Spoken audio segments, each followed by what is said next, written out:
আসসালামু আলাইকুম। আধ্যাত্মিক উন্নতি ও আত্মশুদ্ধির পথে তরিকা বা সুফি দর্শন একটি গুরুত্বপূর্ণ দিক। ইসলামের আধ্যাত্মিক জগতে ৪ তরিকা ও ১৪ খানদান একটি বিশেষ অবস্থান ধরে রেখেছে। প্রতিটি তরিকার নিজস্ব বৈশিষ্ট্য, ধ্যান, প্রক্রিয়া এবং শিক্ষা মানব জীবনে আত্মার আলোকিতকরণে ভূমিকা রেখেছে।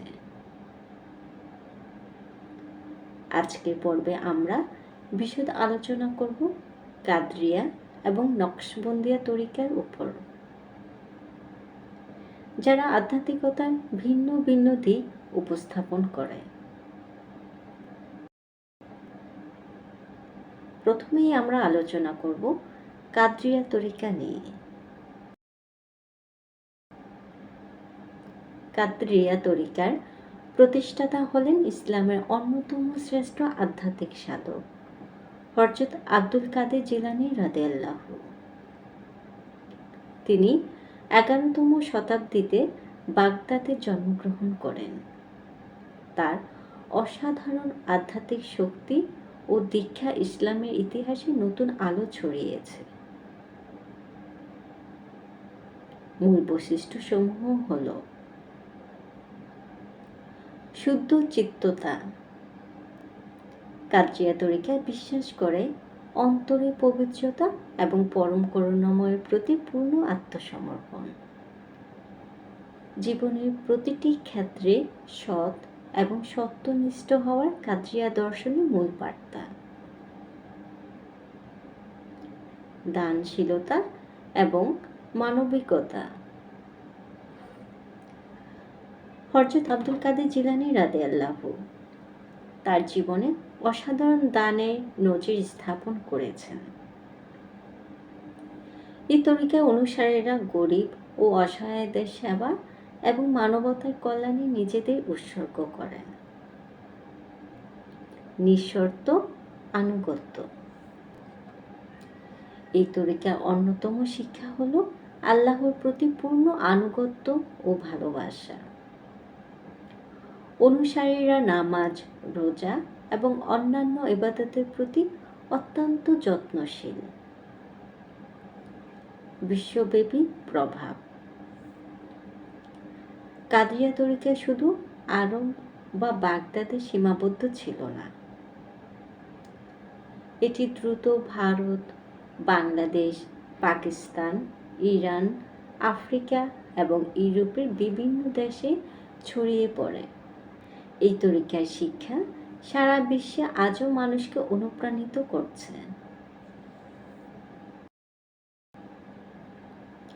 নকশবন্দিয়া তরিকা। নকশবন্দিয়া তরিকার প্রতিষ্ঠা হলেন মহান আধ্যাত্মিক সাধক হযরত বাহউদ্দিন নকশবন্দ রাদিয়াল্লাহু,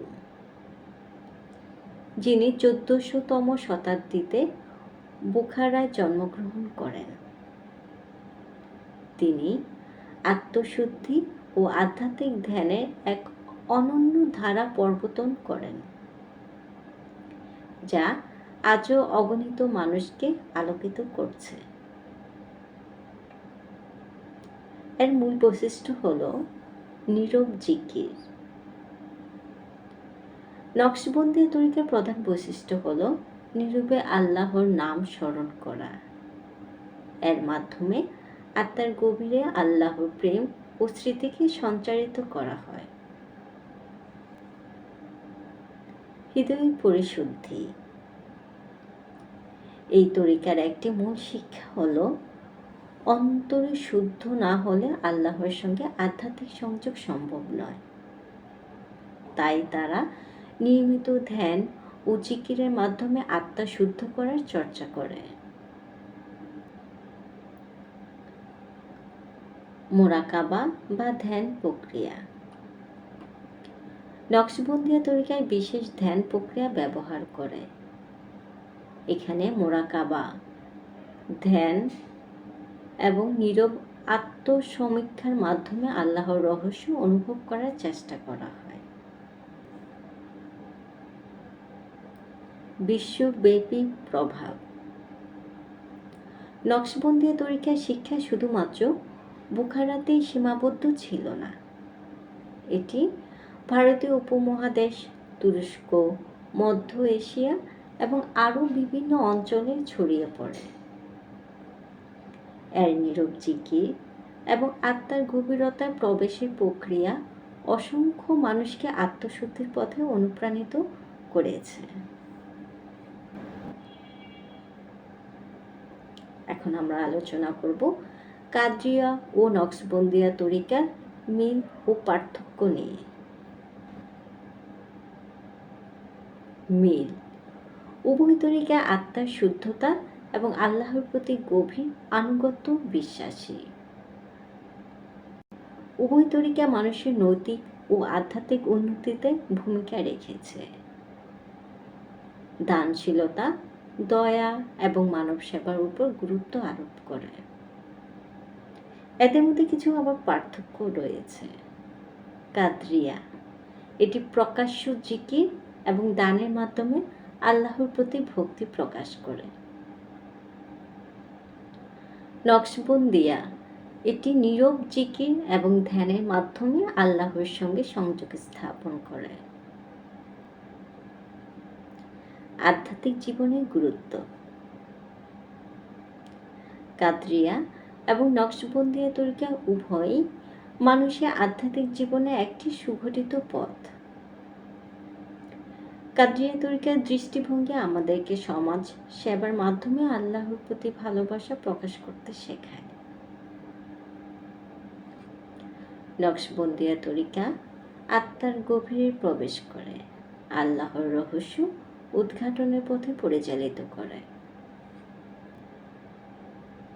কাদরিয়া এবং নকশবন্দিয়া তরিকা ইসলামের আধ্যাত্মিক ইতিহাসে এক উজ্জ্বল দিক। এই তরিকার শিক্ষা শুধু মুসলিম সমাজে নয়, বিশ্বব্যাপী শান্তি, ভালোবাসা এবং মানবিকতার বার্তা ছড়িয়ে দিয়েছে। আমাদের প্রত্যেকেরই উচিত এই শিক্ষাগুলোকে অন্তরে ধারণ করা এবং জীবনকে আধ্যাত্মিকতা পূর্ণ করা। বন্ধুরা, পরবর্তী পর্বে আমরা আলোচনা করব চিশতিয়া এবং সোহরাওয়ার্দিয়া তরিকার বিশেষ বৈশিষ্ট্য এবং তাৎপর্য নিয়ে।